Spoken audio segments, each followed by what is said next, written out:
Like, how does the black Muslim experience differ from just the black or the Muslim experience? Good question. You're actually making me think about the fact that I don't really know how to separate the two.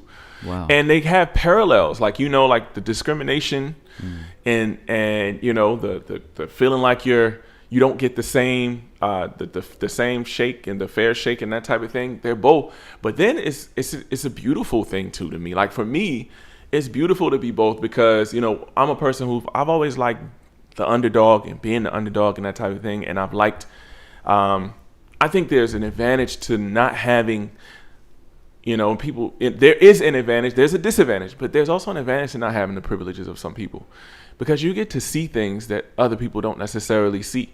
You know, like when you think you're supposed to have everything, right?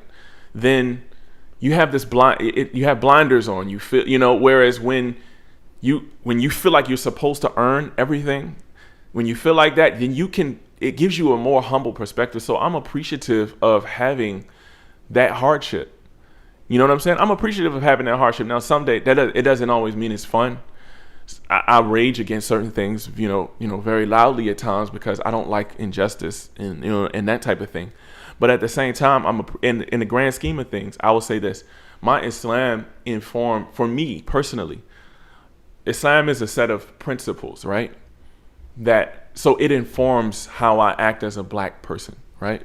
So it governs it, right? So the two mesh. Like, I know that, like, I have my boundaries. Like, there are things that I feel as a black person sometimes that to be honest, because, you know, it hurts that the mass incarceration and things like that, it hurts, right? So sometimes, like, you know, you had days when you want to just be like, you know, you might want to return some injustice with some injustice, right? But because I have Islam, the Islam balances that and says no, so I have a higher purpose than my skin color, and that's that I want to get to God forgiven, right? So, and that's not about skin color, you know. And I remember I posted this quote where I was just thinking, I was like, you know, it's ironic that when we go into the grave, our skin literally dissipates. It disintegrates, and we all look the same, like we're just bones and everything like that in the grave, right? So really, this temporary state that we're in, right, it's a test.